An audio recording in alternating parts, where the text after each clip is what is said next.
Kembali di Kompas Petang, Saudara. Anggota DPR mendapat kenaikan tunjangan untuk beras dan transportasi naik. Mereka juga mendapatkan tunjangan rumah dinas. Total anggota Dewan bisa membawa pulang 70 juta rupiah per bulan.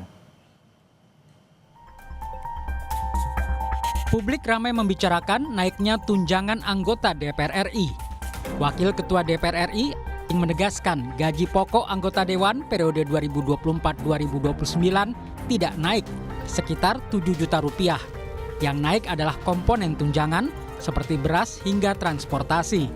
Dengan tambahan ini, total pendapatan bersih anggota DPR per bulan sekitar 70 juta rupiah. Gaji tidak ada naik, gaji kami tetap terima kurang lebih 6,5 juta, hampir 7 juta.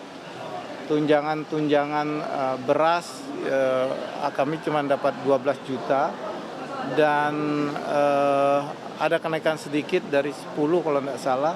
Tunjangan lain juga ada kenaikan sedikit-sedikit. Bensin itu sekitar 7 juta yang tadinya kemarin sekitar 4 juta 5 juta sebulan. Walaupun mobilitas daripada kawan-kawan Dewan lebih dari itu setiap bulannya. Jadi kalau dulu gaji kawan-kawan itu terima total bersihnya sekitar 58, mungkin dengan kenaikan gaji tidak naik ya, saya tegas sekali gaji tidak naik, dengan kenaikan tunjangan makan disesuaikan dengan indeks saat ini mungkin terima hampir 69, hampir 70-an. Jadi yang naik cuman tunjangan itu saja yang saya sampaikan tadi, tunjangan beras, karena kita tahu beras telur juga naik, mungkin Menteri Keuangan juga kasihan dengan kawan-kawan DPR. Sejumlah tunjangan anggota Dewan yang naik, yakni tunjangan beras dari yang semula 10 juta rupiah menjadi 12 juta rupiah per bulan. Lalu ada pula kenaikan tunjangan BBM dari yang semula 4 hingga 5 juta rupiah per bulan menjadi 7 juta rupiah per bulan. Berdasarkan surat edaran Sekretariat Jenderal DPR tahun 2010, anggota DPR juga sebelumnya sudah mendapatkan sejumlah tunjangan di luar gaji pokok. Antara lain tunjangan rumah sebesar 50 juta rupiah per bulan, tunjangan suami atau istri sebesar 420 ribu rupiah per bulan, lalu tunjangan anak sebesar 168 ribu rupiah per bulan. Selain itu, ada pula tunjangan jabatan sebesar 9,7 juta rupiah per bulan, lalu tunjangan komunikasi sebesar 15 juta 554 ribu rupiah per bulan, dan tunjangan kehormatan sebesar 5 juta 580 ribu rupiah per bulan. Yang juga jadi perhatian publik adalah uang tunjangan rumah dinas sebesar 50 juta rupiah. Anggota DPR sekarang tidak lagi mendapatkan fasilitas rumah dinas seperti periode sebelumnya. Namun sebagai gantinya mereka mendapat tunjangan rumah jabatan anggota. Wakil Ketua Komisi 3 DPR Ahmad Sahroni mengatakan pemberian tunjangan 50 juta rupiah lebih baik dan efisien daripada mendapat fasilitas rumah dinas. Menurutnya, laporan dan penghitungan dari Setjen DPR, biaya pemeliharaan rumah dinas per tahun jika ditotal bisa mencapai ratusan miliar rupiah. Jauh lebih mahal daripada memberikan tunjangan cash 50 juta rupiah. Kasih fasilitas rumah, itu biayanya akan lebih mungkin 10 kali lipat dari yang dikasih tunjangan kepada anggota DPR, sebanyak 50 juta. Kenapa? Karena biaya perawatan itu tak terhingga. Ya, banyak rusak AC lah, perlengkapan di dalamnya. Kenapa waktu itu banyak yang kasih masukan lebih baik dikasih tunjangan tunai, di mana tidak memberatkan negara agar posisinya tidak anggaran negaranya tidak terganggu. Cuman ngurusin rumah jabatan DPR. Analis politik sekaligus Direktur Eksekutif Parameter Politik Indonesia Adi Praitno menyebut, kenaikan tunjangan anggota DPR melukai perasaan publik karena di saat yang bersamaan masih banyak warga yang miskin dan kesulitan mendapat pekerjaan. Menurutnya, di tengah efisiensi anggaran, kenaikan tunjangan ini malah menambah beban negara. Yang kedua tentu saja adalah soal di tengah efisiensi yang dilakukan oleh pemerintah, di tengah pengetatan anggaran yang terjadi di mana-mana, tunjangan-tunjangan yang diberikan kepada yang mulia anggota Dewan dalam banyak hal ini mengkonfirmasi betapa ada disparitas yang cukup jauh antara pendapatan yang dimiliki oleh anggota Dewan dengan rakyat yang ada di bawah. Naiknya tunjangan anggota dewan juga diprotes warga. Mereka menilai kenaikan tunjangan ini tidak sebanding dengan kinerja DPR.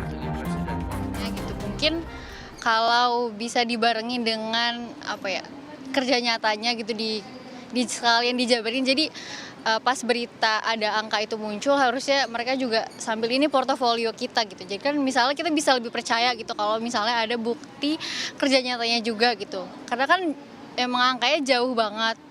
Menurut saya perlu dipertimbangkan atau dikaji ulang ya, apakah memang sepenting itu untuk memberi tunjangan rumah dengan gaji yang itu tadi lebih dari UMR dalam sehari mungkin ya, gitu sih. Harus ada indikator yang jelas, khususnya dalam fungsi legislasi, sehingga masyarakat bisa menilai kerja-kerja wakil rakyat sebelum mereka mendapat berbagai tunjangan. Tim Liputan, Kompas TV. Pendapatan anggota DPR RI menjadi sorotan sebab jumlahnya mengalami kenaikan karena mereka kini mendapatkan kenaikan tunjangan beras dan transportasi serta tunjangan rumah dinas. Total anggota dewan mendapatkan 70 juta rupiah per bulan. Seberapa penting menaikkan tunjangan di tengah efisiensi saat ini? Kami akan membahasnya bersama Ketua PBHI Julius Ibrani dan juga Pak Toto Daryanto, anggota DPR RI dari fraksi PAN. Selamat petang Bapak-Bapak, Mas Julius dan Pak Toto. Semoga sehat-sehat selalu. Ya, selamat. Ya. Petang, Mas Juno. Ya, Pak Toto. Selamat petang. saya ke Pak Toto terlebih dahulu. Pak Toto, ini sebenarnya apa alasannya? Karena menjadi sorotan, terutama tadi ada tunjangan yang sebesar 50 juta rupiah, lalu bensin ada juga 7 juta rupiah, listrik 7,7 juta rupiah, dan ini bagi 580 anggota DPR, Pak Toto. Iya, tadi kan sudah dijelaskan oleh Pak Sahroni ya, bahwa tunjangan perumahan itu sebetulnya kalau dihitung berdasarkan pembiayaan perawatan rumah dinas dan lain-lain itu jauh lebih efisien, lebih murah gitu. Nah, dan sebenarnya ini isu tunjangan ini saya tidak tahu ya kok bisa tiba-tiba mencuat di tengah masyarakat ya. Padahal sebenarnya tidak ada sesuatu yang berubah secara signifikan. Halo? Ya, silakan Halo, Pak Toto. ini. Masih terhubung? Ya. Jadi itu yang kami agak heran mengapa ini terjadi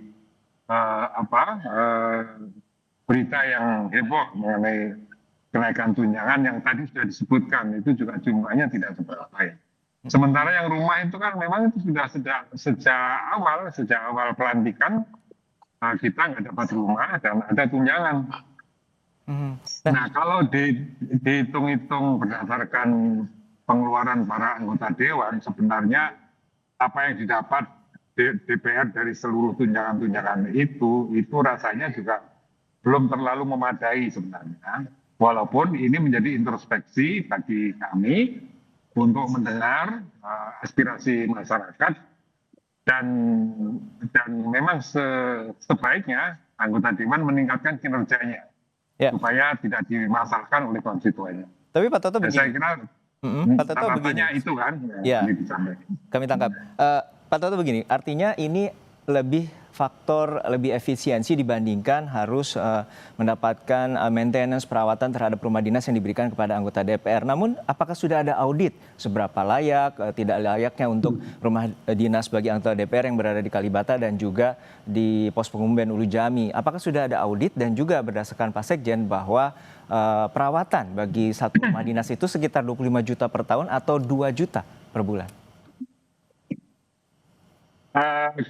Saya tidak tahu apakah itu sudah ada audit, tapi berdasarkan keterangan dari rekan saya tadi, dari Komisi 3, Pak Sahroni ya, itu yang menyampaikan ada data yang beliau temui seperti itu, yang tadi sudah diungkapkan. Jadi ya kita sejauh ini percaya dengan itu. Tapi kalau mau dilakukan audit, saya kira juga baik juga.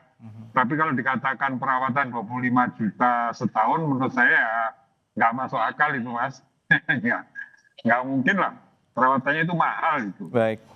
Baik. Ya. Lalu kita akan mendengarkan bagaimana pandangan dari Mas Julius. Mas Julius, seperti apa sebenarnya apa yang terbesit di pikiran Anda di tengah efisiensi, di bawah tekanan ekonomi saat ini bahwa ada tunjangan-tunjangan yang istimewa bagi anggota DPR yang bisa dikatakan kalau di jumlah total bisa hampir 100 juta rupiah per bulan. Tapi jawabannya nanti dulu hanya di Kompas Petang usai jeda.